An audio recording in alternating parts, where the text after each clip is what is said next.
Welcome, everyone. Today's session is Mobilizing Resources with Love and Cooperation. In honor of today's theme of cooperation, I'm Chantal Suarez Avila. My pronouns are she, her, ella. I'm actually a resident here of Escondido, so it's exciting to be with so many folks here together. I am daughter to Mexican immigrant parents. I am a sister. I am also a dog mom. And I'm founder of Más Allá. And I'll tell you more about that later, so if you want to know more. But in short, we're a values, community-centered fundraising consulting firm. And it's been amazing, honestly, to work with so many of you in this room to be able to center our values as we mobilize resources into the region and into our communities. I want to give Ellie Brown maybe just a moment. Ellie Brown is the co-executive director of the San Diego Food System Alliance, to share just any thoughts. Before we get started, I want to talk to you a little bit about why we're here, what this session is about, and of course, the numerous things that we want to do together when we talk about mobilizing with love and cooperation. Hi, everyone. Thank you so much for coming to our 4th annual gathering. It's a pleasure to have you all here. If this is your first time, welcome to our community, and hope you're enjoying yourselves and enjoying the food. There'll be continuous food and then also reception afterwards, so please do stick around. And really the intention of the annual gathering is for us to get together, really centering around 3 goals: cultivating justice, fighting climate change, and building resilience, and really using food as this powerful lever that can do that, and our relationships. And when we talk about that idea, cultivating justice, fighting climate change, building resilience, is really about building a new world, new way of being, new way of existing, which is pretty different than the current systems at play. But also it's in some ways part of remembering our ancestral roots, the cultural norms that we come from, and the idea of interdependence with each other and with Earth. And if you attended the session with the tribal communities, and the wisdom that we can receive from their knowledge and their ways of being on this land. So really when we talk about kind of transitioning from our current system to the new system, this work, requires resources. Resourcing this work is enormous, yet we have to tap into the current system to resource the work, right? So in that process, there's a lot of challenges, and there's a lot of feelings that come up for us as we try to kind of work within the existing system to make the new reality happen. The values of the current system are not aligned often. It's not about cooperation, it's about competition and individualism. So we face these realities and we're sort of like brought into a place where we feel misaligned with our values. So today we're really trying to step outside of that and to imagine the possibilities of what could be if we can lean into abundance, if we can really lean into that cooperative spirit, and what we could do to mobilize resources to build the new, if we were to do that together as a community. So, and what better way to facilitate that kind of thinking than creatives? So we have beautiful creatives here today. Chantel and Kelsey Daniels is going to lead us through a session that'll help us kind of get outside of our day-to-day thinking. So I'm excited for this session. Thank you.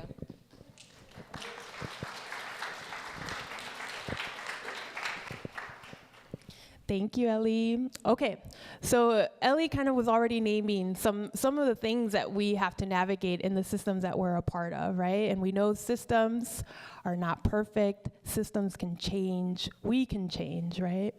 So since last year, we've been working with the San Diego Food System Alliance on talking about how do we resource with our values and centering our community. And we had a couple of virtual sessions, and we had a wonderful graphic illustrator, Corey Lynn, who was able to archive and sort of hear kind of all the sort of ideas that we had around especially the harm that oftentimes we feel when we're a part of these systems, right? And so here you see, and I know it might be a little hard for y'all in the back to see, so I'm just gonna read a little bit to you. Folks shared on naming the harm. Some things are in this nonprofit industrial complex. Mission creep, right? Dealing with unrealistic expectations, competitiveness, feeling like we're in survival mode. Restrictive funding oftentimes makes us feel like there's limited possibility. And then saviorism, these roles, and you see it in your session description, these binary thinking roles of funders and fundraisers or saviors and the folks that need to be saved, right? Scripted roles, these roles can change, right? We also talked about reclaiming our values. What would it take to be able to reclaim our values? We probably already do it, right? But again, doing it in community, how powerful that is, right? So reclaiming values from colonized traditional values to things like asset-based approach, to a decolonized way of thinking, being, right? Our relationship to each other, to the land, et cetera. These are some of the things folks were sharing during these virtual sessions, moving from an extractive economy to a regenerative economy, okay? Maybe these are terms that are new to you, and I know there's a sign-in sheet going around. We're happy to share more resources on learning about what these sort of economies mean. And then, of course, today, right? This, actually, this was still back, in April of 2022, but we're trying to carry these conversations, right? We don't want to live in these moments and leave them there, right? Like, we are people that are constantly changing our region, right? Folks at the time said, when asked what kind of practices and relationships do we want, when we center community, love, and healing, resource organizing can feel like it's abundant. It can feel like we're sort of nurturing and cultivating the things that are already sprouting. I know many of you in this room are doing incredible things in your work. We're doing it already, right? We're doing it already. And then folks, of course, naming, right, things like, how do we move into a regenerative economy? How do we release the dam of resources that exist? They're out there, right? How do we release that dam?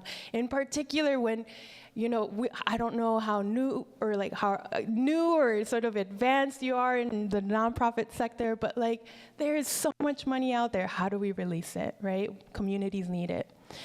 And then, of course, some of the commitments that folks shared were at the time, show up in community more. We're doing that now. So again, thank you for being here.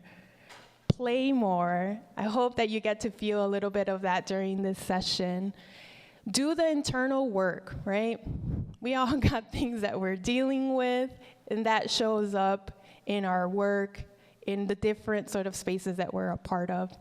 And then, of course, seeing people beyond the role that they play, right? Oftentimes, I feel like because of the type of economy that we're a part of, we see each other as almost we're constantly producing, constantly need to kind of make a profit, right? It's like, no, we're more than that, right? We're more than that.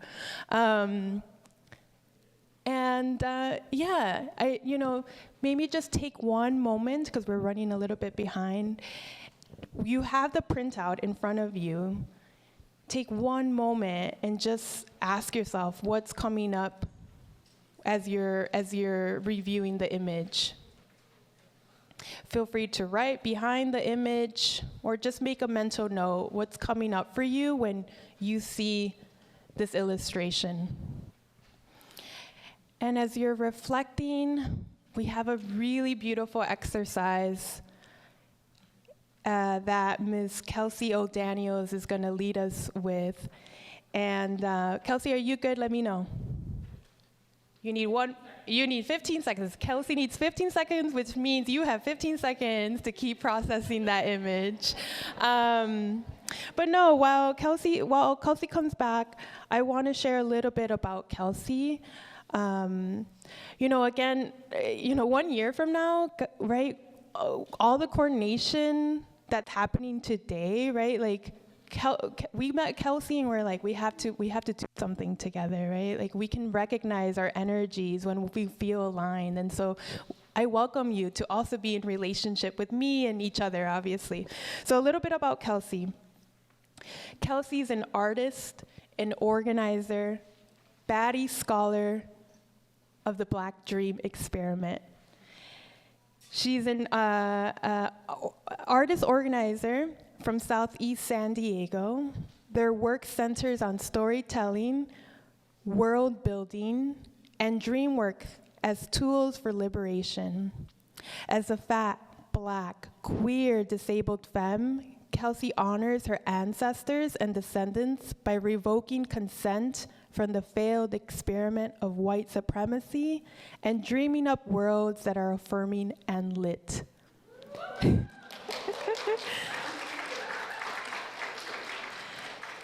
Through poetry, performance, and mixed media, they explore themes of identity, imagination, and ancestral memory, inviting audiences to engage in active relationship with themselves and their communities.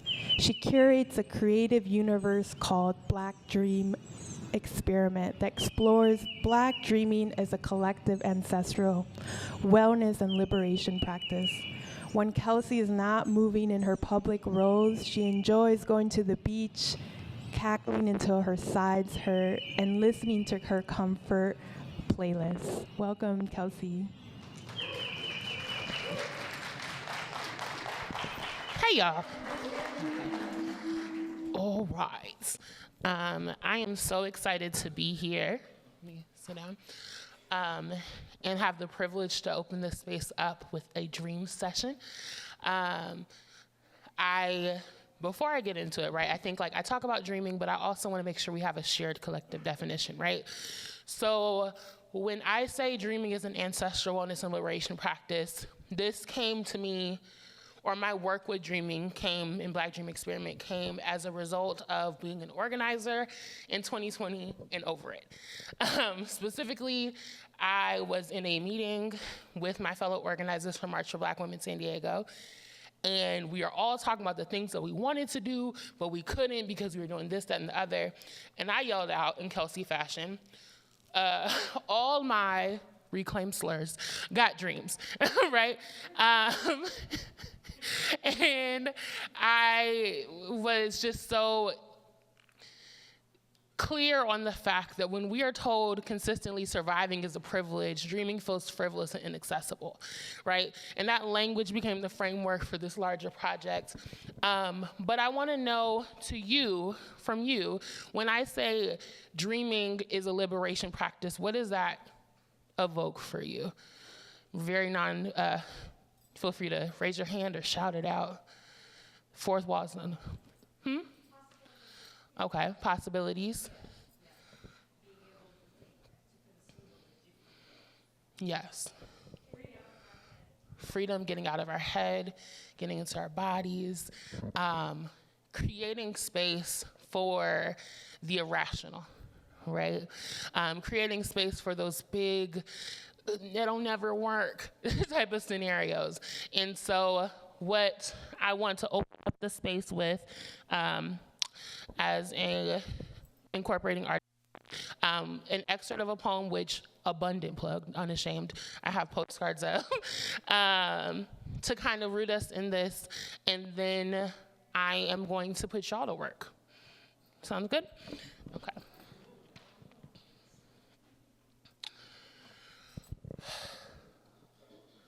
Dreaming is a revolution. Imagination's our solution. Dreaming is a revolution. Imagination's our solution. The revolution asks, the revolution says it could be as simple as breeze and butterflies spreading like wildflowers. The revolution says the best case scenario could be ours. The dream is the point. The hunch is the data. The you know what will be dope is the portal. Revolution says there is no sign-up cost, no ribbon to cut, or paperwork to be filled out. We can start now. In the mirror, in the journal, in our conversations, revolution thrives in micro to macro expansion, not the other way around. Revolution thrives in micro to macro expansion, not the other way around. The revolution asks, are you willing to give love? Are you ready to receive love? Are you committed to being love? Revolution says, Assad Shakur summed me up so perfectly with balm and battle cry. It is our duty to fight for our freedom. It is our duty to win. We must love and protect one another. We have nothing to lose but our channels. So, the work that I'm gonna put you to. I think Chantel did a really great job. I use a framework in spaces of what it is, what it ain't, what it could be, right? And so often when we're talking about issues, we focus on those first two, right? We scope out the problem, we say the things that we don't want, and we very rarely leave a lot of time for what we do want. Or when we think about what we do want, it's in context of this reality of what is realistic. And I don't think we need reality. It's kind of, you know what I'm saying, right? Reality is kind of subpar. And if we're allowing reality to be the thing that dictates what we're dreaming of, are we really dreaming? So I want, for y'all have papers in your hands. I'm sure, does everybody have a pen? Something to write with? Also, it's after lunch, so if you need to like move or wiggle, I used to substitute, I was like, we need a wiggle break. So feel free to do that, getting your bodies out of your heads. Cool, and we have pens up here if you need one. If you got your pen, say yeah. Whoop, whoop. Okay, so the prompt, right? I want you to think about, I worked with students from UCSD last year, right? And I was asking them about their dreams, and all their dreams kind of like were like these survival pieces, right? Their biggest dream was that there was enough accessible bathrooms, right? Their biggest dream was that like there was breastfeeding rooms or all these other things, which like, yes, and also those should be the things that are implicit, right? So I am inviting you into dreaming the best case scenario, all of the basic needs are met. Right? What is the dream for food, justice, and sovereignty in this city? And I am challenging you to go big. Go like, if it feels like, ooh, that would never happen, the funding isn't there, you're on the right track, right? And I want you to stream of consciousness. We're gonna play a song. We have it queued up in the back, and we're gonna go for like 2 minutes. And I want you to just flow, not think. I always say, if you start to get to a place where you're like, ooh, that wouldn't be realistic, make a star and keep going, right? Like, because I want you to acknowledge like, oh, this is where it starts to get uncomfortable, and keep pushing through. Sound like something we can do? Cool. So can we play the song, please? Which is by a Southeast native, Jiminelle. Shout out to her. Morris High School alumni. Hey, shout out to Morris in the room.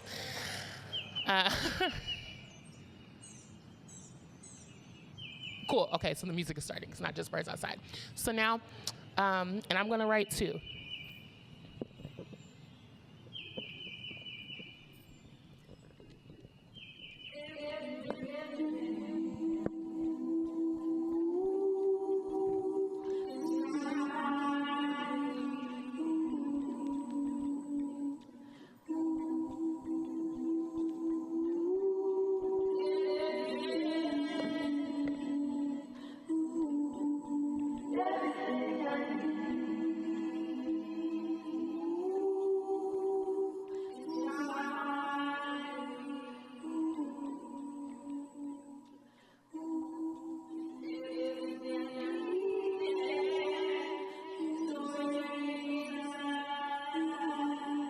So how did that feel? Did you feel any resistance come up at any point? Cool, that means we're on the right track. Because dreaming is resistance, right? We're programmed to limit our imagination. And so I'm grateful. So now what we're going to do is pair share.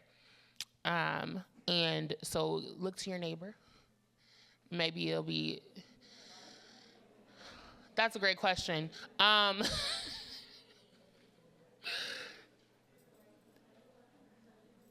don't know the best way. Find a pair. Find someone you lock eyes with, and that's your partner. And we're gonna send a second. And I just want you to share what one of your things was, right? And give yourself permission to talk about how you think this is an intervention. So yeah, go ahead, have a second. I love how just looking out and how robust the conversations were. And I want to create some space for sharing out, right? I want to hear your genius ideas and brilliance before we get into all of these other ways for you to share out. So if there's a brave soul who'd like to speak, we have a mic up here, but I think it can also be passed. So if you want to raise your hand, perhaps. Cool. Hi, I'm Alana with Feeding San Diego, and I wrote 3 things down. My first one was community gardens everywhere, which my buddies also wrote. And then I have removing all invasive plants and regrowing our native plant species, since it reduces our water and helps with fire prevention. Palm trees are so fire friendly. It's really painful. And then my final one is school curriculum actually being holistic to include native history, home ec, taxes, cooking, and understanding no food is truly bad. Ooh, I love that. Clap it up. Thank you. Thank you for sharing. Anybody else want to share their idea? Yes. Come on, Morris Tigers. I love her idea. You speak so well. Okay. Wow. Mine is way more simple. But my dream was naturally saying I want there to be a mutual and natural agreement for starting to grow your own crops, and to end all this how the companies of seeds and for farmers scatter their own, and it's like generally illegal to keep your own seeds, to grow your own seeds even after you buy there. It's considered illegal, and I feel like it should not be like that due to the cost and the risks that farmers can face due to it. And I generally believe that people should be able to grow their own natural foods without chemicals and anything involved, such as she said of the culinary programs in school and everything. The 3 of us and the 2 behind, we come from that culinary program in my Morse High School. First of all, it's lovely. I love it so much, and the best part is eating all the food you make. Tiger, Oh my muffin. God. Shout out to that. There is nothing, you can never say no to that. And apart from that, the best part about it is that most of the fruits, vegetables, and spices that are used in that class are naturally grown. There's our own yard in the school that we have a gardening club that we take care of. And I feel like it's really positive, it's really good, because it teaches students not only about how important it is and how beneficial it is to have your own garden, it teaches you different ways and the different way of thinking, your different perspective on how this world works. That's kind of it. Amazing. I want to see if there's some way. I think we have to wrap up, but at the end we might have some more time. I was like, maybe there's another piece of paper to write these down as you leave, because I think that that's so powerful. I'll share 2 of mine. One of them is I was in the Chicago airport, and there was a vending machine with prepared foods, right? And it was Whole Foods, chicken tortilla bowls and stuff like that, and it was a fridge and you can just get it. So I was like, I would love to see those in corner stores that you can use your EBT or on a sliding scale. And I would also love to see drive-throughs with nice prepared meals. and not just salads. So yeah, those are my dreams. And we're gonna pass it back off for y'all to do more talking. So, yeah. Thank you, Kelsey. Round of applause for Kelsey for letting us dream today. So you obviously all have some really great ideas that I think you want to get out some more. So we have a few more activities to be able to do that. So let's talk about these seeds and possibilities, right? We already know that they're happening. You're calling them out. We're gonna do another quick self-reflection.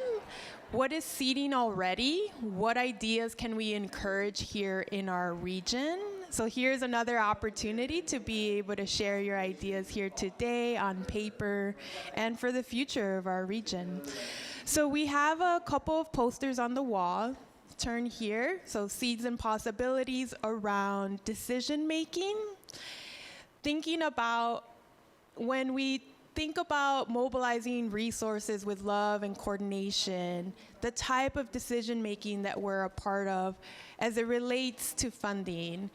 Do we have some ideas on how to continue to make that a more democratic experience?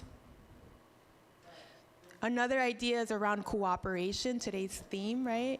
How can we do resource sharing and cooperation amongst each other? How can we do that better, maybe? And then, of course, there's increasing the pie all the way towards the end. You know, we talked about, like, there's so much resource out there. How do we get it into community? How do we generally increase the amount of funding available to our communities? And if you have ideas that are just like, I don't know, I'm not sure, put them up there. Don't worry. We're still going to give you space. Just put them up there. But let's take maybe 1 minute, because we're running a little bit behind. 1 minute. Any ideas that come to mind related to decision-making, cooperation, increasing the pie, or just an idea of your own that you want to share? Take a moment, reflect, write it on one of your stickies that you have, and then after you're done, feel free to go put it up there. And then we have friends who are going to call out some patterns that we see in our region. So let's take actually we'll do 2 minutes, and then when you're done, feel free to put your sticky up there. So for decision making, a few of the things that kind of came up, actually the biggest theme that came up is around communities making community decisions about how communities should be supported, decisions about how funding is used, the projects that are being funded. So like all of this right here is like communities should be in charge of decisions about our communities, which makes a lot of sense. There's also some stuff kind of similar around supporting grassroots organizations, including tribal relations as a line item for funders. So kind of really looking at how we're supporting communities and specific community needs. And then there's also a piece around community-centric fundraising as a way to lead our decision making. In seeds and possibilities, again, there was a lot around having community members involved in the ways that decisions are made, and community members, from all perspectives being involved in those types of decisions. Sharing power, a lot about shared power, community-led decision making. There was a piece around the types of education that's provided. Cooperative decision-making came up in here. And then there was more around increasing access to things like community gardens, food forests, revitalizing or rescuing our native foodways and things like that. I'm Dan Miller. I use she, her, they, them pronouns.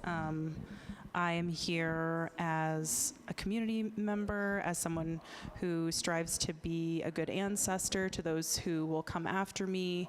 And I'm sharing about cooperation, we had a lot of themes over here, which I think is fitting given that this is the theme of our event. I'm really appreciating those who uplifted the need for self-reflection and cultivating intentional listening, so self-work sort of as a theme. You can tell we have a lot of youth in the room, or maybe folks who appreciate the voice of youth, because there was this whole section here about how do we center more youth voices and perspectives in thinking about how we develop and distribute resources and look to them for leadership. I wonder where that could have come from. We had some focus on like traditional ecological knowledge and resurgence of native ways, from seeds and growing to government and leadership and the structures and systems that we have in our society.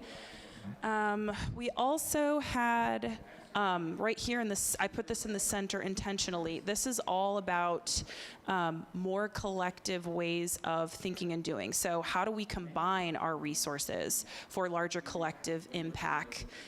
Singing the same song that helps us amplify each other's voices. What if we share staff across organizations and create multi-community organizations that fund each other, right? And so more lateral ways of looking at resource redistribution instead of coming down from where resources are typically hoarded or collected. And more collaborative grants, right? How can folks who are making decisions about funding provide more opportunities for us to collaborate? A lot on just getting more training on what cooperatives are and how to build them in our communities. How do we knowledge share? Maybe there could be a cooperative resource hotline. That was something that came up. Coalition building, and coalition building not only to advance goals, but that help us establish trust and rapport as people. And last but not least, my favorite corner, rejecting the isms. This is like no more capitalism, let's end the classism, professionalism, and what is that actually protecting? And moving toward cooperative allyship and understanding that these are our human rights we're talking about here, right? And even beyond human rights, ecological rights, environmental rights, land rights, all of that. So moving beyond, I think, the current systems in which we're steeped. Hopefully that was good. Like I said, there was a lot here. I'm gonna keep working on it, but let me know if I missed anything. That was very thorough. I don't think I'll do that as good of a job, but partnership idea, kind of building upon the cooperation. There's a lot of partnership ideas around fundraising, being advocates for each other, collaborating on grants, sharing resources across sectors, and also changing rules of the game with policy advocacy, reducing barriers to getting federal money, as well as requiring corporations to donate a percentage of their financials, and doing policy advocacy in general to move more resources from government agencies. And then changing the rules of the game right now as it relates to like personal and private corporate wealth, making sure that people are redistributing their wealth and rewriting the rules of philanthropy. And making sure that there isn't accumulation of wealth like sitting there, like with foundations and individual funds that are in like community foundations that are sitting there and not being dispersed to communities in the urgency that it requires, having 100% of funds go to communities as soon as it's acquired. And there's a lot on like capacity building we can do for each other, grant writing, support, and having like a resource hub that can really support each other, mentoring and providing resources to groups and nonprofits. And then there was a lot of, obviously this is a room with like food justice folks, so there's a lot of ideas around like using kind of the food system as a way to make money for fueling the type of food system that we want. incentives and, with retail incentives, using CalFresh dollars. And so I just put that all under this regenerative economy financial mechanism. Some are more like in the transitional stage, with the current government structure, how it works. Some are more visionary ideas. Thank you, everybody. This is awesome. Thank you, Ellie, Dan, Claire. So we talked a little bit about seeds and possibilities, what's happening in the region, and we want to do a few other things before we continue. We want to talk about obstacles, right? Okay, so now for the fun part. We're super excited to try, I think, a new activity to the gathering. I'm gonna ask you, so we're actually gonna move all of the chairs to each side of each room. So think about the belongings that you have. Maybe just grab them, maybe put them on your seat, and move your chair to the side of each room. What's gonna happen is we're actually gonna play musical chairs. And so we have a couple of friends who are going to play musical chairs. And so we'll just, I think, need 5 chairs at the center. So if you want to volunteer your chair for the center, feel free to do that. 4, 5, I think we're good now. Thank you. And then, the rest of us are gonna have fun, okay? So we're gonna cheer on our friends who are doing, the brave labor of love today and dance, right? Why did we use the musical chair activity for this conversation? Well, because we know that in the nonprofit industrial complex, we often feel like it's a competition, right? We're saying we want to move away from that. So the reality is we're in it now, and we have to do the work of moving away from it, right? So think of the chairs as some resources in the sector, and we're competing a little bit maybe for these resources. But the reality is that we are incredible individuals with amazing roots in these lands and from other parts of the world, right? We are brave, we are courageous, we hold our values, we are trying to reclaim some of these values, right? And so we actually invited a few colleagues to play musical chairs with us. And I'm gonna give them a moment to introduce themselves and just tell us what hats they wear and what brought them to this particular event. So what hats they wear in the region, because the reality is we all wear many hats, right? And then what brings them to today's session. So we have Dan, Ellie, Claire, Novian. I'm missing somebody. Here we are. I'm gonna have you start. Yes. Okay. And I'm just gonna have them introduce themselves 1 minute, y'all, because we really wanna have fun and actually play musical chairs, okay? Here you go. Hi, everybody. Elisa. I use she and they pronouns. I actually don't live here. I live in the Bay Area, but I'm here a lot. Roles that I play in this region are funder. I'm also a fiscal sponsor of several projects in the region, separate from my role as a funder. I'm a daughter, I'm an aunt and a sister in the region, and an eater of a lot of really good food. Yeah, eater of food seems like the best one. I kind of already introduced myself, but hi, I'm Dan. I'm with Grid Alternatives. I'm the Development and Strategic Partnerships Manager, so I do a lot of fundraising. And like I said, I really do strive to be a good relative and good ancestor. I'm an auntie, I'm a cousin, I'm a granddaughter, and mostly I'm a believer in, the shifting paradigm in the world that I think we're on the precipice of. Thank you. I am Ellie Brown. My hat today is with the San Diego Food System Alliance. I'm the co-ED, so I do a lot of fundraising but also trying to raise resources for the region and the food system as well, and been able to tap into sort of bigger federal dollars in that way. Right now we have like a fund that's designed by farmers, and they get to decide how to spend the money, which is really great. And then I also participate in other kind of community groups that are also trying to distribute funds. And also I think a lot about how do we kind of eliminate the toxicity in the field. And yeah, just always dreaming and imagining new possibilities for this world. Hey everybody, I'm Claire Grebner. I use she, her pronouns. I have many hats like everybody else here. One of those hats is I work at Olive Wood Gardens and Learning Center down in National City. I'm a stewardship committee member at San Diego Food System Alliance, a co-steward of the Community-Centric Fundraising San Diego chapter. I'm a daughter, I'm an auntie, I'm a sister, I'm a dog mama, I'm a bachatera, so see you later tonight, and an eater and preparer of lots of yummy food.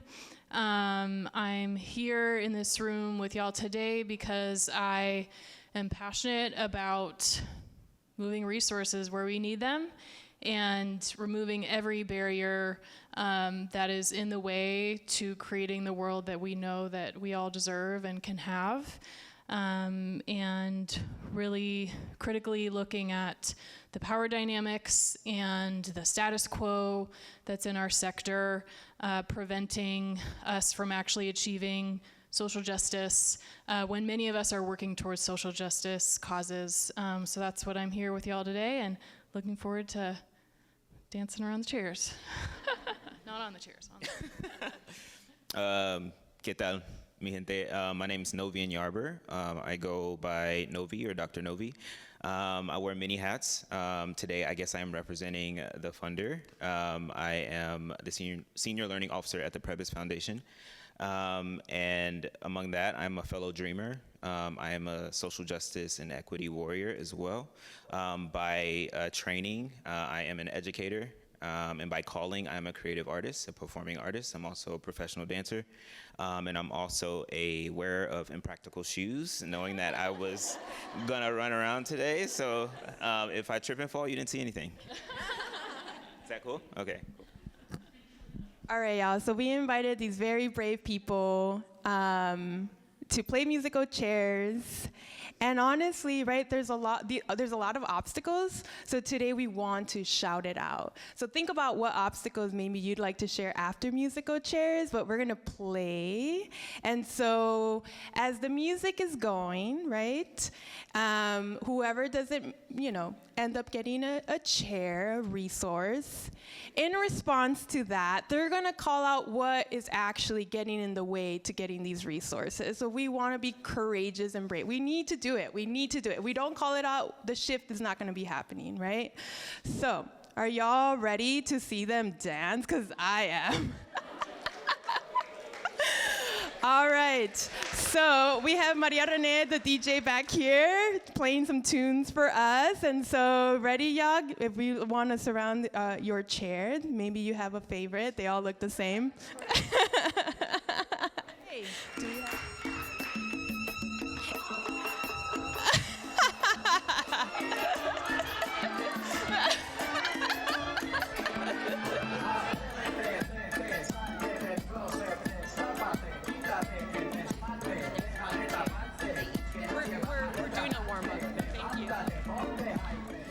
And someone noted that there's 5 chairs and 5 of them. They wanted a warm-up, so this is their warm-up. All right, you're warmed up now? You figured, someone was saying that we have some childhood trauma from musical chairs. So in preparation, we wanted a warm-up. So, yes, thank you, Novia. Yeah, we'll put one out. All right, that was warm-up. Okay, ready? And go.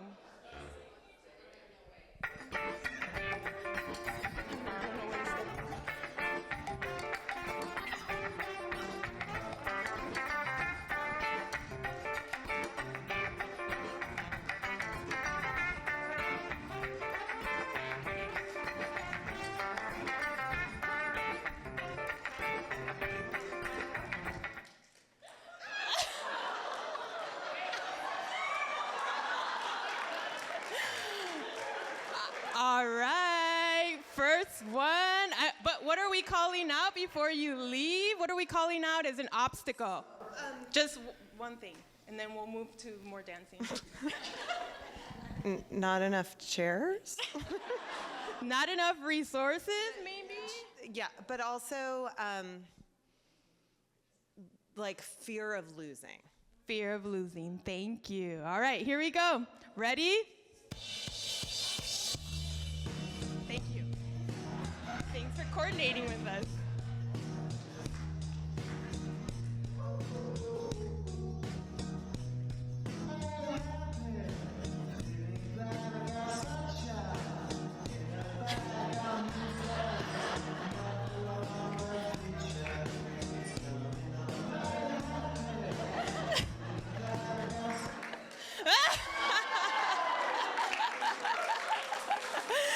Thank you, Ellie. What do you think? What do you want to call out? Okay, so I think within the industrial complex, or the reason why any industrial complex is built that's harmful, I think is people are afraid to lose their jobs. Institutions are afraid of being gone. Yeah. So I think that's the main reason. And then also why the system doesn't work is because system doesn't trust. It doesn't trust the wisdom from the community on the ground in terms of the needs and aspirations. And systems are made of people. So let's create that trust. Thank you, Ellie. Thanks for the crowd helping me out with the musical chairs. They're telling me to get rid of the chair. Thanks, Novian. Oh my gosh, it's just, okay. I was like, was it that fast? All right, ready? Go.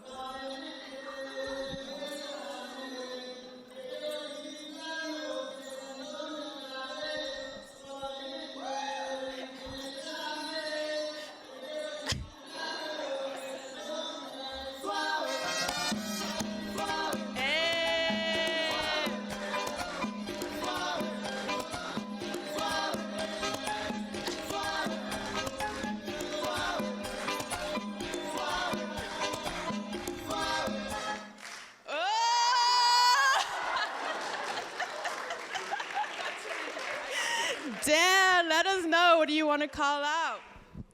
I would like to call out the idea that we have to squeeze the needs, hopes, dreams of our communities through the keyholes of the rich and powerful. Yeah, I think that's one of our biggest barriers. We have to stop with this crafting a program so that a funder with a lot of resources can get the best bang for their buck, right? And start designing it around who we are. So, yeah. Thank you, Dan. All right, here we go. We got Novian and Claire. Who do we think is gonna make it? Claire's feeling it. Novian, here we go. The two dancers of the group.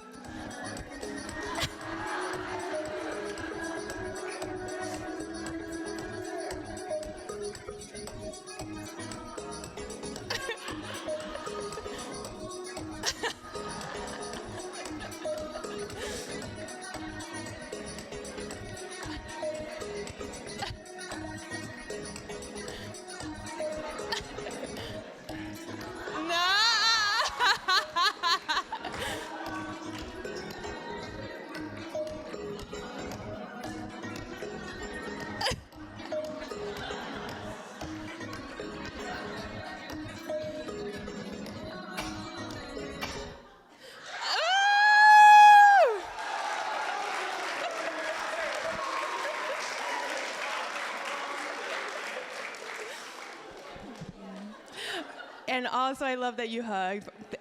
I'm so glad there's some love after this competition. But I want to hear from both of you, actually. What are we calling out? Really got my heart rate up. I am calling out scarcity mindset.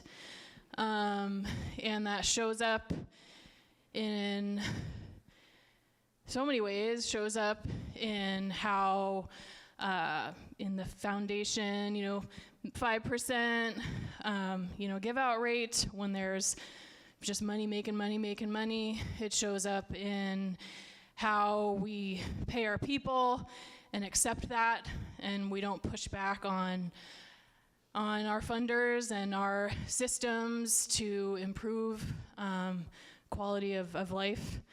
And it shows up in, we walk outside, we all see how we've created a class system, and a lot of it comes through the scarcity mindset when the resources are actually there. I know. I'm glad you spoke first. I'll go quickly. I think it's fear of the unknown, of the how-tos. I think that we are averse to trying new things because systems are in place, and we know how they operate, so that's how we stay in them and we get stuck in them. And I think shifting that is scary. It's scary for all those involved. There's a lot to lose, but there's also a lot to gain. So I think if we approached it in that way, more asset-based, as you spoke about earlier, we could, make a new way of being. Yeah. Thank you, everyone. So I hope that was fun. That was fun for me. We were like, let's just play musical chairs and see how this goes. So I'm gonna click on this presentation real quick. We only have a few minutes. If you want to stay seated, standing, honestly, do whatever you want. Do it in a loving way, though, right? But I did want to give a few opportunities for anyone else that feels inspired to share what else they want to call out. After hearing from our friends, some of the things that they named, anyone else want to call something out? Raise your hand. Here we go. I think I'll just say ego is something that gets in the way. As leaders in organizations and funders and everything, I think just ego is something that we have to work on. Thank you. We have some more friends back here. Okay, here we go. I feel like as humans, we could do anything we set our minds to, but we put those boundaries on ourselves, and we instill fear in ourselves because we see how things are happening. Thank you. Anybody else? Back here? Here we go. I'm old. No, I'm just joking. Okay. So for me, I put the system that we live in, such as how the ones that control all these systems, especially for farming. I don't know if you guys remember, but I was talking about the seeds. And the ones that truly control farmers are those who give the seeds, due to them being the only providers and the only ones that can generate it. So I feel like it ties in with what they were speaking and how they were saying that the one of the biggest goals or the obstacles is ourselves and our fear to speak up and to properly assert what's going on.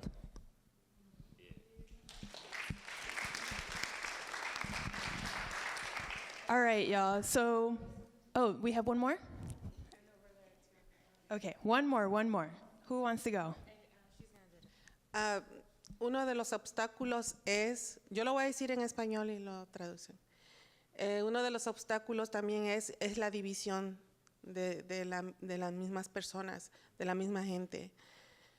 Y creo que para que funcione este mundo debemos de estar unidos, porque ya por intereses políticos nos han dividido. Y eso nos está desmejorando a todos como humanidad. Y si queremos que mejore el mundo entero, tenemos que unirnos, no importa la raza, no importa de dónde vengamos. Creo que nosotros componemos el pueblo.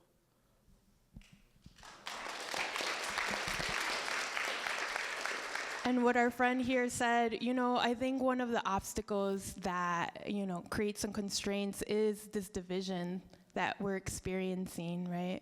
And a call for unity, because oftentimes, right, we feel those divisions maybe through politics, through policy, and just the need to be together, to be in unity, and I would add to be in solidarity.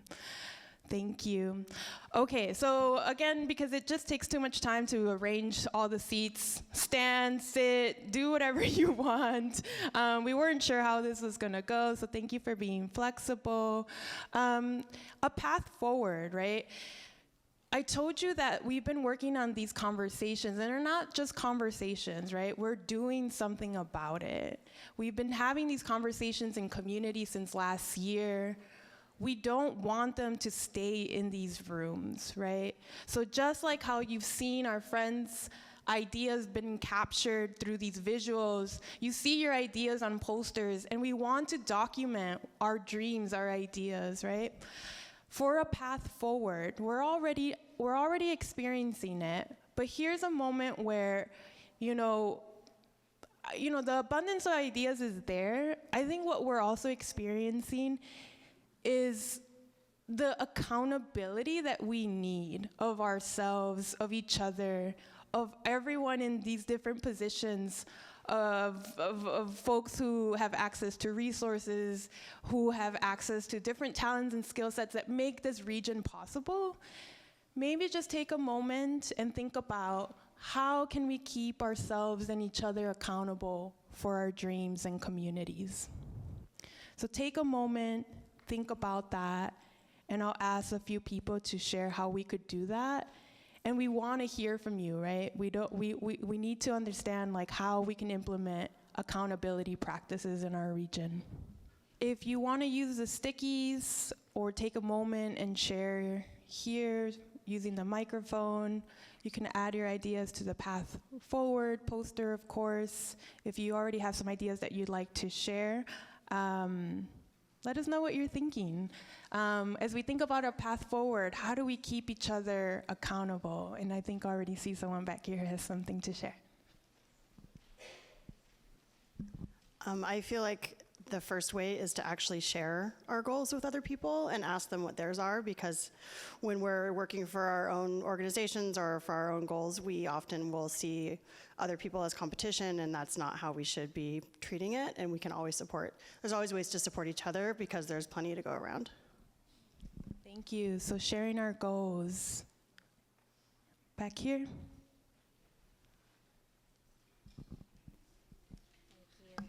These youth here are so encouraging next to me. Well, I sometimes find a little humor to these type of questions as far as how do we keep each other accountable. I feel like in some ways we have to ask each other's phone number and kind of harass each other and call each other and be like, did you do what you said you were going to do? But in practicality, I would say that the best thing here is for all of us who've captured a part of today to show it to all your networks, to the power of social media. And the thing to do is to grow by multiplicity, as in next future events, invite 2 friends. And the power of the numbers then creates that engagement. Oh, yes, thank you, Melissa. What's coming to me is taking a moment to celebrate when we are showing up in these ways that we listed that we want to see more of, and celebrating ourselves and the work that we're doing in our organization and others. I think we're so caught up sometimes in the challenges of what's next, and there's so much work to do, and we got to be efficient and effective to move forward, but really taking a moment to slow down and celebrate progress that we have made and celebrating each other in that as well. It's important. Thank you, Melissa. So I'm going to start closing before I pass it off to Kelsey for one last thing. But, we did the musical chairs, the whole, playing with competition. But I don't know if y'all saw, they started changing the game. They started moving those chairs, right? Like, that is the shift that we are making. With the reality that we have, we're thinking about how to make that shift. We did musical chairs also because we wanted to celebrate and feel joyful in the transition. We use music that makes us feel, right, connected, in love, courageous, right? There's so many things that are happening in this transition, and so we encourage you to celebrate and be joyful. Dan said it earlier, it's all about justice and joy, so let's do it, right? And then I'm just gonna give Kelsey here just a moment to close us off with the few minutes that we have. One, give it up for yourselves. You guys did so much in such a short amount of time, right? And the hope is that you take this with you, and I have so much confidence that you will, right? So I wanted to take a second to close us out. I love making mass choirs when no one knows that that's what we're gonna do, right? And so the refrain that I sang at the beginning of my poem, I'd like for us to collectively sing it together, use our voices. This is not American Idol. You don't have to be a great singer. No record deals will be offered today, okay?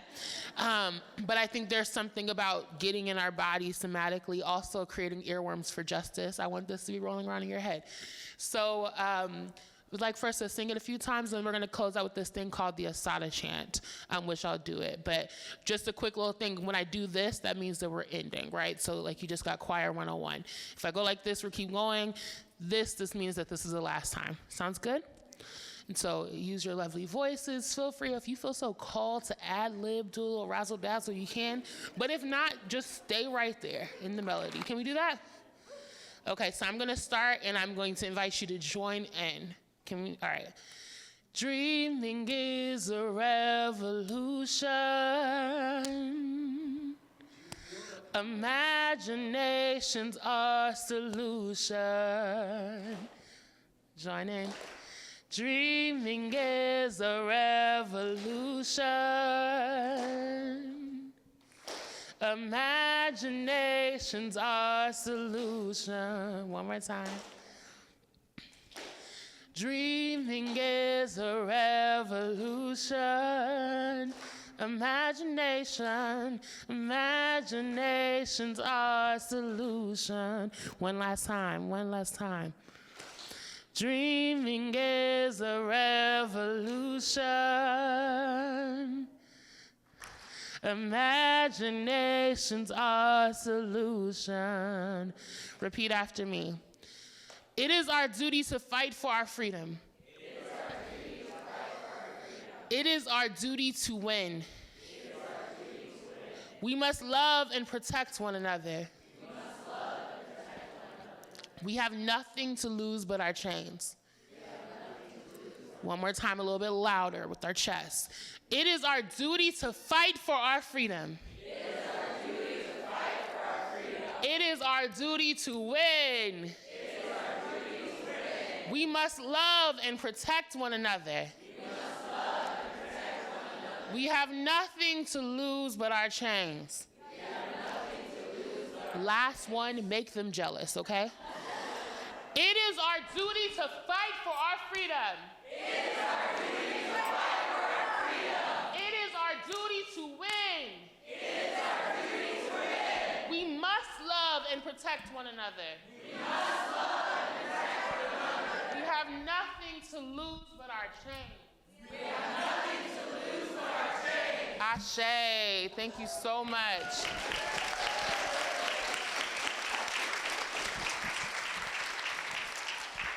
Thanks, everyone. Oh, yeah, Kelsey wants to share a little bit more about her, and we want to know. So like what I said, one, abundant plug, I have postcards, but two, I am an artist and healer and wellness advocate. I'll be curating a space later on this month with my friend called Shea Butter Sundays, which is all about self-care and collective care. And so that's on October 27th. If you're interested in knowing anything about me, I have this little thing up here that you can scan and you'll find the information. All right, cool. Thanks, everyone.